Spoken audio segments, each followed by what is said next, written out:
Assalamualaikum warahmatullahi wabarakatuh. Perkenalkan, nama saya Gahara Agustiana dari kelas F22 dengan NIM 220300176. Di sini saya akan mempresentasikan tentang animasi komputer untuk memenuhi salah satu ujian tengah semester mata kuliah animasi komputer. Baik, yang pertama saya akan menjelaskan tentang kesehatan dan keselamatan kerja K3 pada bidang animasi komputer. Yang kedua ada alur produksi animasi. Yang ketiga perkembangan animasi di dunia. Yang keempat teknik dalam pembuatan animasi. Yang kelima produk life cycle dalam bidang animasi. Yang pertama saya akan menjelaskan tentang kesehatan dan keselamatan kerja atau K3 pada bidang animasi komputer. Selanjutnya, risiko kerja animator, cedera berulang atau repetitive strain injury atau RSI. Cedera berulang RSI sering terjadi akibat gerakan tangan dan jari yang terus-menerus saat animasi, menyebabkan nyeri otot, kekakuan, dan penurunan fungsi tangan jika tidak ditangani. Ada 4 faktor, yaitu sakit punggung dan leher.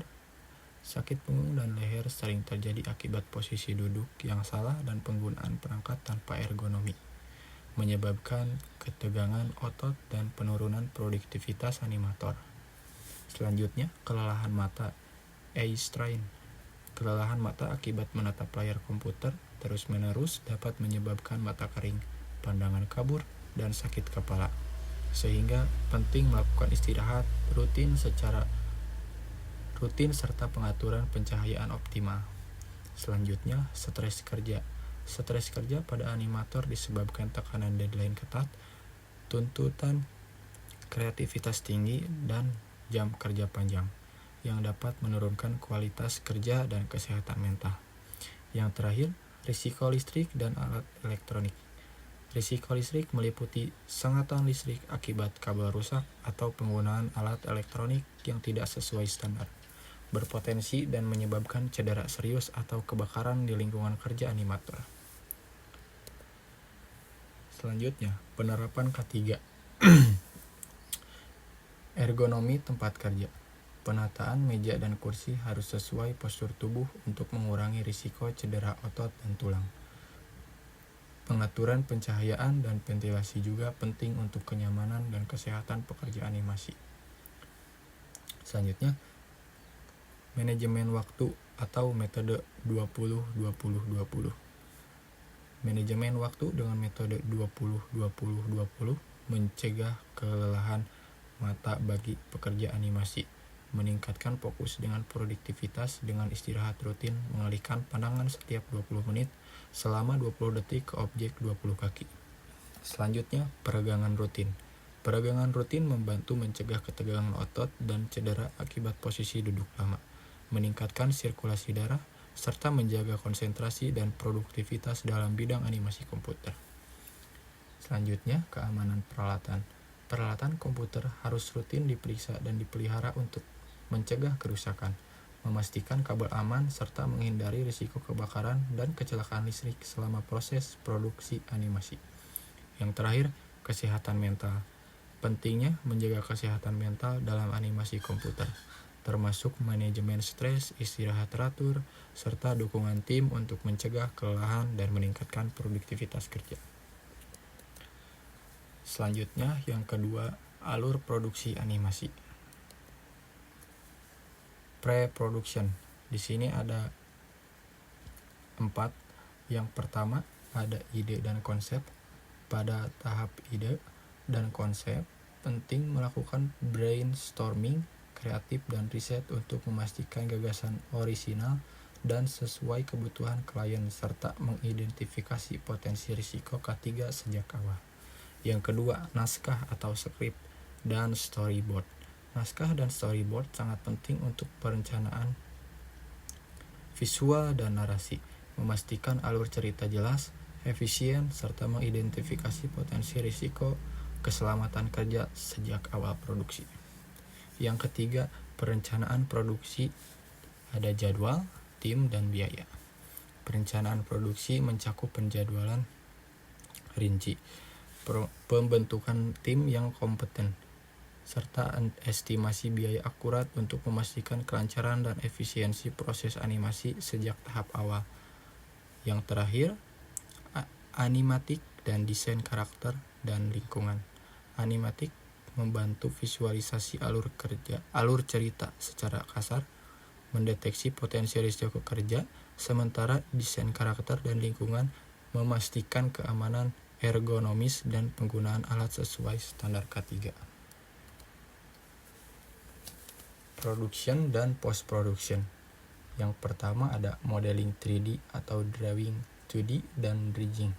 Modeling 3D dan drawing 2D fokus pada pembuatan aset visual, sementara rigging menyiapkan tulang dan kontrol karakter untuk animasi yang aman dan efisien produksi. Yang kedua ada layout, animation, dan simulation. Layout memastikan tata letak aman dan ergonomis. Animation fokus pengurangan risiko cedera selama proses gerak. Simulation membantu identifikasi potensi bahaya sebelum produksi dimulai secara nyata. Yang ketiga ada lighting dan rendering. Lighting harus optimal untuk kualitas visual, sementara rendering perlu efisien agar waktu produksi tidak terhambat, menjaga keselamatan perangkat dari overheating selama proses berlangsung. Yang keempat ada compositing, sound design, dan editing. Compositing menggabungkan elemen visual dengan aman. Sound design memastikan kualitas audio tanpa risiko kebisingan. Editing meminimalkan kelelahan dengan pengaturan waktu kerja teratur. Yang kelima ada final output. Final output harus memenuhi standar kualitas visual dan audio, serta sesuai dengan pedoman K3 untuk menjamin keselamatan kerja selama tahap produksi dan pasca produksi animasi. Selanjutnya, yang ketiga, perkembangan animasi di dunia. Era prafilm dan animasi klasik tahun 1900 sampai 1950. Di tahun 2025, wayang dan alat animasi awal Thaumatrope dan Zoetrope. Wayang sebagai bentuk animasi tradisional bersama alat animasi awal seperti Thaumatrope dan Zoetrope menjadi fondasi penting dalam perkembangan animasi sebelum era film modern. Yang kedua, di tahun 2026, Walt Disney, Steamboat Willie, dan Snow White. Walt Disney memelopori animasi dengan Steamboat Willie, kartun bersuara pertama, dan Snow White, film animasi panjang pertama, mengubah standar produksi animasi global. Selanjutnya, dari animasi 2D modern ke era digital. Yang pertama, Warner Bros. Dan Hanna-Barbera di tahun 1950 sampai 1990. Warner Bros. Dan Hanna-Barbera mendominasi animasi 2D antara 1950 sampai 1990 dengan teknik tradisional menciptakan karakter ikonik yang mempengaruhi standar produksi animasi era digital. Yang kedua, perkembangan komputer dan full CGI. Toy Story tahun 1995. Perkembangan komputer memungkinkan pembuatan animasi full CGI ditandai dengan film Toy Story sebagai animasi 3D pertama yang revolusioner di era digital modern. Yang ketiga, era 3D dan motion capture. Di tahun 2000 sampai 2010, era 3D dan motion capture memperkenalkan animasi lebih realistis dan dinamis, meningkatkan efisiensi produksi serta membuka peluang baru dalam ekspresi kreatif dan interaksi karakter. Yang terakhir ada era digital dan streaming dari tahun 2010 sampai sekarang.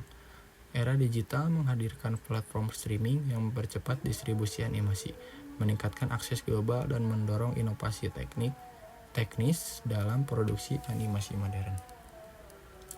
Yang keempat ada teknik dalam pembuatan animasi. Teknik animasi tradisional dan digital. Yang pertama, traditional animation, frame by frame, Animasi tradisional menggunakan teknik frame by frame dengan menggambar setiap frame secara manual, menghasilkan gerakan halus namun memakan waktu dan tenaga lebih banyak dibandingkan animasi digital. Yang kedua ada 2D Digital Animation. Toon Boom, Adobe Animate. 2D Digital Animation menggunakan perangkat lunak seperti Toon Boom dan Adobe Animate memungkinkan pembuatan animasi lebih efisien dengan fitur layering, twinning, serta kemudahan editing dan revisi. Teknik 3D dan lainnya. Yang pertama 3D animation, Blender, dan Maya. Teknik 3D menggunakan perangkat lunak seperti Blender dan Maya memungkinkan pembuatan animasi realistis dengan pemodelan, texturing, rigging, dan rendering untuk alur produksi yang efisien dan aman. Yang kedua ada motion capture. Motion capture adalah teknik merekam gerakan manusia untuk diterapkan pada karakter 3D, meningkatkan realisme animasi dan efisiensi produksi dalam alur kerja animasi. Yang ketiga ada stop motion dan cutout animation. Stop motion menggunakan objek fisik yang digerakkan frame demi frame, sedangkan cutout animation memanfaatkan potongan gambar yang digerakkan secara digital untuk menghasilkan animasi yang unik dan kreatif. Yang keempat ada rotoscoping. Rotoscoping adalah teknik animasi yang menggunakan rekaman video nyata sebagai referensi untuk menggambarkan frame demi frame, menghasilkan gerakan animasi yang halus dan realistis dalam produksi 3D. Dan yang terakhir, produk life cycle dalam bidang animasi. Sama seperti produk lain, animasi memiliki siklus A. Introduction atau yang kita sebut pengenalan.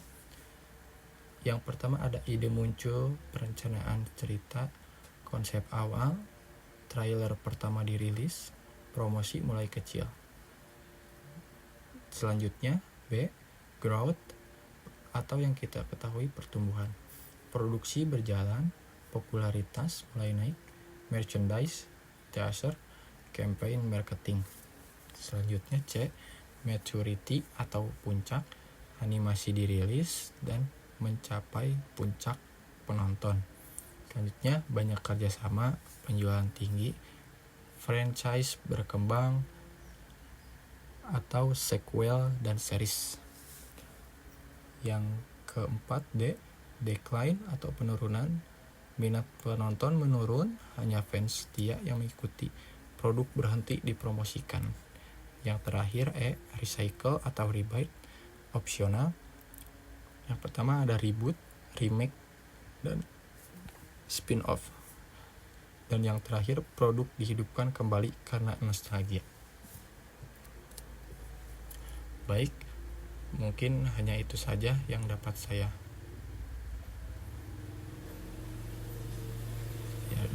presentasikan. Terima kasih. Wassalamualaikum warahmatullahi wabarakatuh.